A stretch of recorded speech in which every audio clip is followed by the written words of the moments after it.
Hi, it's Bill, the knee pain guru. Today is Thursday, September 5th, 2019. We're going to chat today about dealing with progressive degenerative arthritis. We're going to get to that. It's a live discussion, actually. So over on the side is a comment section. If you have questions about arthritis, osteoarthritis, any type of arthritis, bone on bone, your doctor's diagnosis, doctor's physical therapy, physical therapists, exercise, whatever it is, please put that in the comment section over on the side, and I will address those after I'm done with this short presentation, where we're going to talk about dealing with progressive degenerative arthritis. So we're going to answer questions in a little bit. Make sure you give the video a thumbs up, like and subscribe to my channel, The Knee Pain Guru, as well as turn on notifications so you know of future videos. I do these twice a week on various topics from the comments that you put in the side. Because actually there was someone on the Monday call. Today's Thursday, so it was the Monday topic that we talked about that brought up that had progressive degenerative arthritis. Thus, we're talking about that today. So, on with the presentation. Understanding arthritis is key to this whole strategy, to understanding when we look at the body as a system. Like, arthritis doesn't happen in a vacuum. It doesn't happen like isolated. The body is a system. The human body is a system, which means there's something that happens upstream that ends up trickling down and developing the arthritis that you're experiencing. When we look at the body as a system and nothing happens in a vacuum, and then we look closer at the diagnosis of arthritis, because all diagnoses of arthritis across the board, ask your doctor. This is not something that I've come up with. I've actually heard it from the doctors. All diagnosis of arthritis is dehydrated joint, which is really interesting and really cool to understand that the joint is drying out. Make sense? If that's what's going on in the body is getting dehydrated, the joint doesn't have enough fluid. So the joint begins to dry out. It begins to rub. It begins to get painful, stiff, achy, which is the definition of arthritis. Stiff, achy, painful joints. The joints begin to swell and get inflamed because it doesn't have enough fluid in it. It doesn't have enough lubrication so the joint can slide upon itself without rubbing and wearing. Now, all of a sudden, arthritis doesn't seem like that big of a deal. I know that's a little bit of an oversimplification.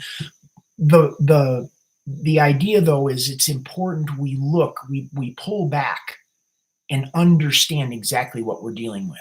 Because when we understand the crux of what we're dealing with, it makes it a lot easier. And of course, progressive degenerative arthritis is what has happened over time. This is something, the joint has been dehydrated for a period of time, so now it's getting worse and worse and worse. And it creates a continuum. So people get first diagnosed with early stages of arthritis. The joint is kind of achy and painful and stiff. And as that condition continues on, the joint wears more, it gets more painful, it gets more stiff. The joint squeezes closer together because it's painful. It's a normal natural response to the pain that the body is feeling, the knee is feeling. It squeezes closer together, which makes the joint more dehydrated, which makes the joint rub more, and you start wearing away the meniscus and the cartilage inside the knee. So now, this is a quote from a doctor that actually was the one who told me that arthritis is dehydrated joint, is a D. Rosenberger, MD, PhD. Health is a function of a lack of diagnosis. I thought that was interesting. That was actually her great great-grandfather, I believe. So in order to correct the outcome, if we're looking at the body as a system, which we have to, if we just look at the knee isolated and it's like, okay, the knee is bad and the knee is wrong and we got to fix the knee, then we're kind of like it sets us up to fail. We need to look at the body as a system, and we need to tweak some things upstream so we change the outcome of the system. Most people focus on, when they get a diagnosis of a progressive degenerative arthritis, bone on bone. Those are very common diagnoses. Most people focus on cartilage regeneration, or so the bone on bone diagnosis is no longer applicable. And when something's been degenerating that long, it's kind of hard to get it back. However, we have to look at the body as a system. Kind of got off track there. Okay, back on track. We have to focus on the outcome that we're looking for. And if you're focusing on just regenerating cartilage, thinking that the pain is going to go away, maybe disheartened. What about, and this is some things to think about, what about people who have knee pain and don't have bone on bone? They have arthritis, it's not bone on bone, and the knee hurts. And what about people who have been diagnosed with bone on bone and the knee doesn't hurt? So you have two cases where it kind of throws off the belief that if we regenerate the cartilage and the meniscus in the joint, that the pain will go away. We have to focus on the outcome. We have to focus on the joint having no pain and the joint being flexible, loose, and strong. There must be something else going on in order to get the outcome that we want. If we focus on the outcome, which is no pain, and the joint is flexible, full extension, full flexion, and the joint is strong and works properly, are you really concerned? Do you really continue to want to focus on the diagnosis that you have? It's not we disregard it, but it's important to look at the outcome that we're looking for. Most people I ask that are looking for a solution for progressive degenerative arthritis or have bone on bone in their knee said if they didn't have pain in their knee, well, they would continue on with their life. They wouldn't go to the doctor. The pain and the problem with the knee was the only thing they were going to the doctor for. And if they didn't have that problem, well, they would be living their life. They would be doing their thing. So about 999 people out of 1,000 would say no. They're only concerned that the knee is out of pain, that they can fully straighten and fully bend their knee.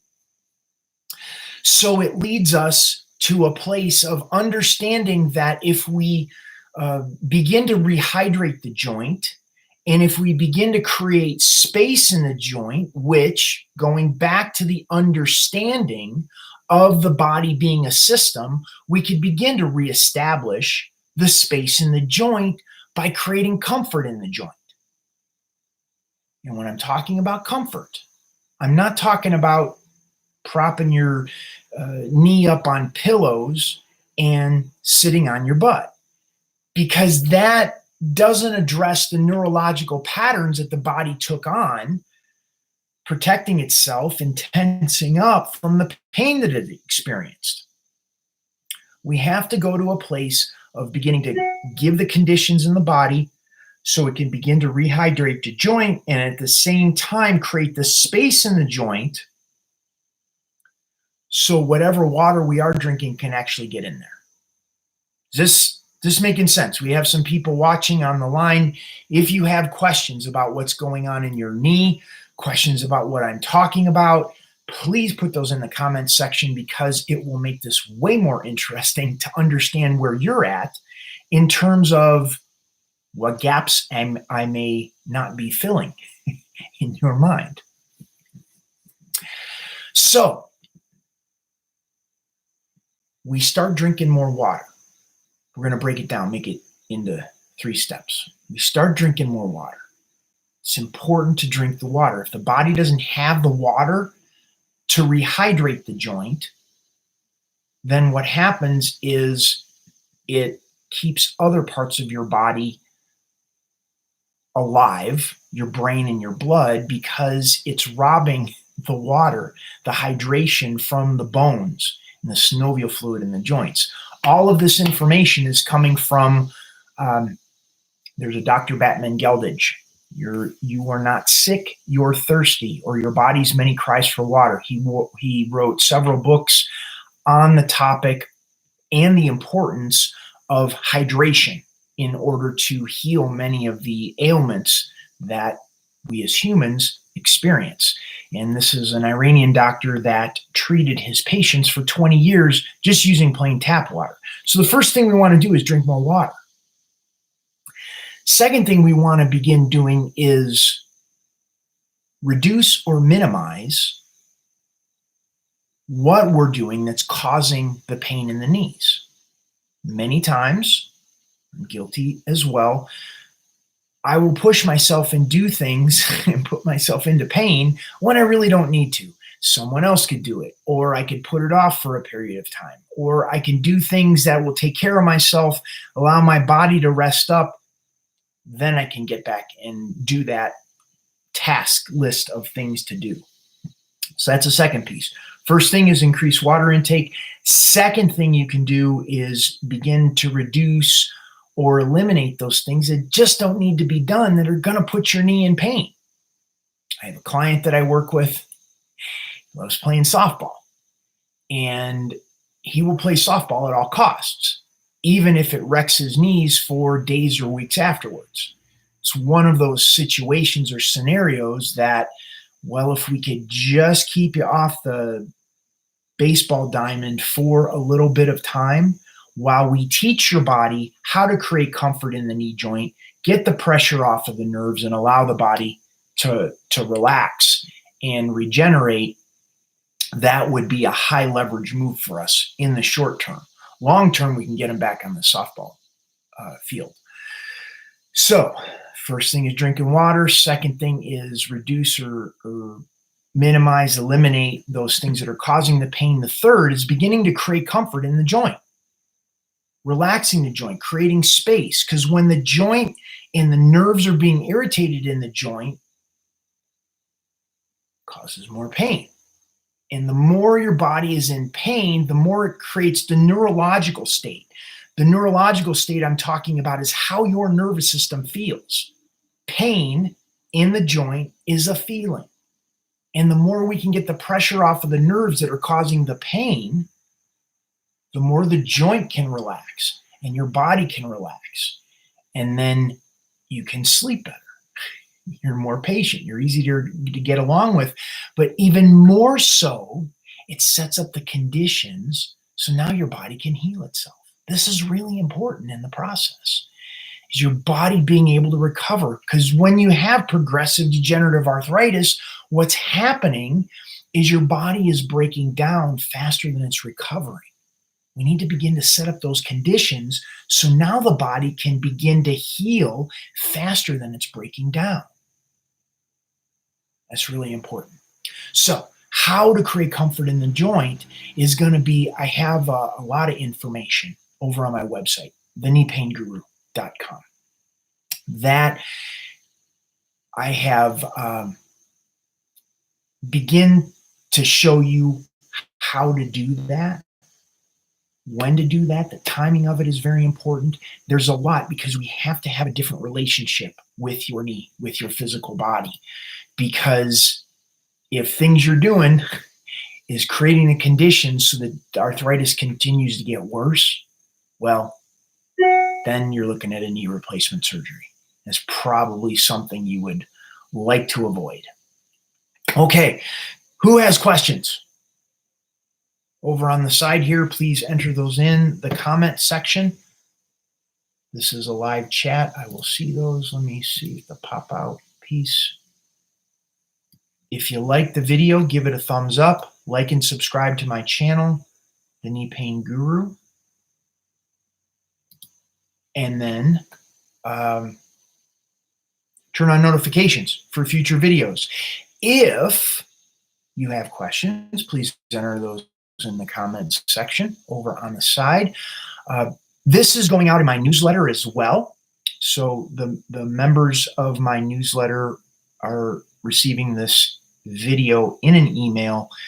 Below this video in the email is a button for an upcoming event that I'm having in the Asheville, North Carolina area, where we would spend an entire day working and digging on how you sit, how you stand, how you walk, how you move, that is creating the situation where there's pain in the knee. We will also, with that, it comes with, I have a program called Knee Club where I work with clients twice per week in a private Facebook group where I answer questions, and then I give homework. I have a video area of a membership site where I point you. You would say, if you were asking questions, you would say, my knee hurts inside below the knee, or inside at where the knee bends, or outside above the knee. And then I would give you modules 3, modules 40, and modules 5 to work with those specific areas. And on the next call, you would say, hey, Bill, this is what shifted. This is what changed. This is what happened as a result of creating comfort in that part of the knee. And then you would give me your experience of what happened. And then we would tweak and adjust to basically customize the program to get the relief that you're looking for in your knee. So, okay, no questions today. Not a big deal. We will have another video on Monday. The next one is going to be the 9th of September. We will have our next video based on the questions that are put in the live chat or in the comments section if you are in fact watching the replay of this video. So this is Bill Paravano, the Knee Pain Guru. Thanking you so much for being here. Hope this video was beneficial. Once again, leave your feedback, your comments in there, and then we'll see where we are. So thank you so much, and I'll see you next time.